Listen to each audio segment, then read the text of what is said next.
ৰঙাপাৰা বিধানসভা সমষ্টিত একাংশ জলজীৱন আঁচনি আজি ধোঁৱাচাঙত পৰিণত হোৱাৰ অভিযোগ উঠিছে।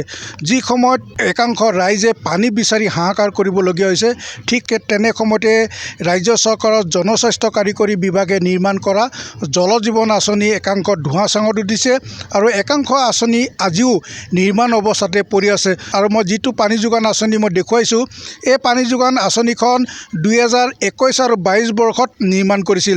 আজি বিগত প্ৰায় 3টা বছৰে এই আঁচনিখন ৰূপায়ণ কাৰ্য সম্পূৰ্ণ নহ'ল। মই দৃশ্যটো দেখুৱাইছোঁ। এইখন হৈছে আদাবাৰী জলজীৱন আঁচনি আৰু এই আঁচনিখন 2021 আৰু 22 বৰ্ষত তেজপুৰ সংমণ্ডল কাৰ্যালয় জনস্বাস্থ্য কাৰিকৰী বিভাগে নিৰ্মাণ কৰিছিল। এইখন জলজীৱন আঁচনি আদাবাৰী চাহ বাগিচাত স্থাপন কৰিছিল জনস্বাস্থ্য কাৰিকৰী বিভাগে। এই আঁচনিখন প্ৰায় 1,57,000 টকাৰে এইখন আঁচনি ৰূপায়ণ কৰিছিল। কিন্তু এই আঁচনিখন 2021 আৰু 22 বৰ্ষত নিৰ্মাণ কৰিছিল যদিও আজি বিগত প্ৰায় 3টা বছৰে আঁচনিখন কাৰ্যক্ষম কৰি তুলিব নোৱাৰাত আজি স্থানীয় ৰাইজে এটুপি বিশুদ্ধ খোৱাৰ পানী হাহাকাৰ কৰিবলগীয়া হৈছে। কাৰণ এই আঁচনিখন আজি নিৰ্মাণ কৰি তুলিবলৈ প্ৰায় 3টা বছৰ সময় লাগিল। ইয়াৰ পিছত তেওঁলোকৰ কিমান দিন সময় লাগিব সেয়া তেওঁলোকৰ এটা প্ৰশ্ন উত্থাপিত হৈছে স্থানীয় ৰাইজৰ লগত। এজন স্থানীয় ব্যক্তি আছে, মই তেখেতৰ পৰা জানিব বিচাৰিম। দাদা, এই আঁচনিখন 2021 আৰু 22 বৰ্ষত নিৰ্মাণ হৈছিল, কিন্তু আজি বিগত 3টা বছৰে তেওঁলোকে ঠিকাদাৰে সম্পূৰ্ণ কৰিব নোৱাৰিলে, যাৰ বাবে ইয়াৰে স্থানীয় ৰাইজে বিশুদ্ধ খোৱা পানীৰ বাবে হাহাকাৰ কৰিবলগীয়া আছে। কি ক'ব?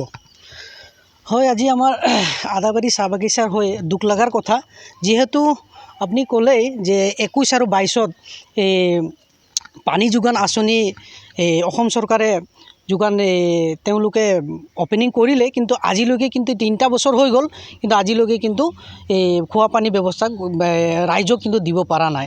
তেওঁলোকে কি কৰিব বিচাৰিছে আমি গম পোৱা নাই। তেওঁলোকে যদি পানী যোগান আদাবাৰী যদি দিবই নালাগিছিলে, তেতিয়াহ'লে এনেই পইচাকেইটা মানে চৰকাৰৰ 1.5 কোটিৰ ওপৰতে মানে পইচা দিছে, কিন্তু আজিলৈকে আমাৰ আদাবাৰীৰ ৰাইজে কিন্তু পানীৰ ব্যৱহাৰ কৰিব পৰা নাই।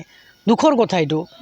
আৰু আমি এইটোও ক'ব বিচাৰিছোঁ, আদাবাৰীত যি ধৰণে পানী মানে কোম্পানীৰ পৰা যি পাই আছে পানী, নালাৰ পৰা উঠাই পেলাই পানী খাবলগীয়া হৈছে বা ব্যৱহাৰ কৰিবলগীয়া হৈছে। গা ধোৱা, স্কুলত ল'ৰা ছোৱালীক পঠোৱা, সেইটো পানীয়ে মানে খাবলগীয়া হৈছে, গা ধুবলগীয়া হৈছে। কিন্তু সেইটোত শ মানুহ আছে, কিন্তু তেওঁলোকে কিন্তু এটা কুঁৱা দি বা 2টা কুঁৱা দি দূৰে দূৰে আছে, সেই কুঁৱাত মানে পানীটো তেনেকৈ ব্যৱহাৰ কৰিব নোৱাৰে। আজি চৰকাৰে যদি আমাক জল জীৱন মিছন যদি আঁচনি দিছে, কিন্তু এইটো অতি সোনকালে তেওঁলোকে আৰম্ভ কৰিব বুলি আমি আদাবাৰী ৰাইজ হৈ কমপ্লেইন এটা আহ্বান জনাই আছোঁ। আৰু দাদা কি ক'ব? পানী যোগান আঁচনিখন আজিও নিৰ্মাণ কাৰ্য সম্পূৰ্ণ হোৱা নাই। মই এইটো ক'ব বিচাৰিছোঁ, যিহেতু যিমান সোনকালে আমি পানী পাব লাগিছিল, আমি তেনেকৈ হিচাপত আজিলৈকে পানী পোৱা নাই। আৰু যিহেতু আমাৰ কোম্পানীৰ তৰফৰ পৰা যিবিলাক পানী আহে, সেইটো আমাৰ চাহাবতে বহুতো চেষ্টা কৰাৰ পাছতো বিফল হৈ আছে। তেওঁ পানীবিলাক ৰাইজে মানে বহুত অসুবিধাত পৰিছে নোপোৱাৰ কাৰণে। আৰু সেইকাৰণে মানুহবিলাকে নিজে ঘৰে কিছুমানে নিজে মটৰ বহাই লৈছে। তেনেকুৱা ধৰণে মানে এটা মটৰ বহাই পেলাই এইটো ঘৰৰ পৰা অন্য পৰিয়ালবিলাকে পানী খাইছে। তেনেকুৱা ধৰণৰ ব্যৱস্থা ইয়াত চলি আছে। আৰু যিটো এইটো আমাৰ এই জলজীৱনৰ কথাটো, এইটো এতিয়ালৈকে আমাক হেণ্ডঅভাৰো দিয়া নাই, বা কেতিয়া কি কৰিব, কেতিয়া পানী খুলিব, এইটো বিষয়ে আমি ক'ব নোৱাৰোঁ। কিন্তু আমাৰ মেনেজাৰো এইটো ক্ষেত্ৰত জোৰ দিছে যদিও, কিন্তু মেনেজাৰৰ হাতত শক্তিটো নাই। কাৰণ যেতিয়ালৈ কামটো যদি সিহঁতলৈ চাৰেণ্ডাৰ নিদিয়ে, আমাৰ মেনেজাৰ বা ৰাইজেও একো কৰিব নোৱাৰে। তো অনতিপলমে যদি আমাক বনাই পেলাই সুবিধাটো দিয়ে, তেতিয়াহ'লে আমি ভাল বুলি মানে আশা কৰোঁ। আৰু হয়, স্থানীয় ৰাইজে এইদৰে ক্ষোভ প্ৰকাশ কৰিছে যে এখন পানী যোগান আঁচনি বিগত 3টা বছৰে সম্পূৰ্ণ কৰি তুলিব নোৱাৰিলে, যাৰ ফলত ইয়াৰে স্থানীয় ৰাইজে এতিয়া বিশুদ্ধ খোৱা পানীৰ নামত বৰ বিষ সেৱন কৰিবলগীয়া হৈছে। ইয়াৰে আদাবাৰী চাহ বাগিচাৰ কৰ্তৃপক্ষই শ্ৰমিক ৰাইজে পানী যোগান ধৰিছে যদিও সেই পৰিৱেশ এতিয়াও সৃষ্টি হোৱা নাই যে এটা সুস্থ পৰিৱেশৰ মাজত পানী সেৱন কৰিবলগীয়া হৈছে। এই চৰকাৰী আঁচনিখন আজি এনেদৰে পৰি থকাত আজি একাংশ স্থানীয় ৰাইজে ৰাজ্য চৰকাৰৰ বিশুদ্ধ খোৱা পানীলৈ আশা নকৰি ঘৰে ঘৰে নিজাববীয়াকৈ দমকল, মটৰ আদি বহুৱাই লৈছে।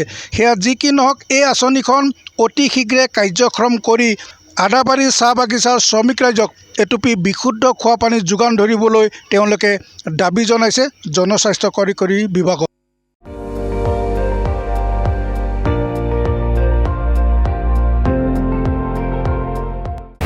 আপুনি চাই আছে ND24, সৰ্বশ্ৰেষ্ঠ নহয় সৰ্বোত্তমৰ দৌৰ।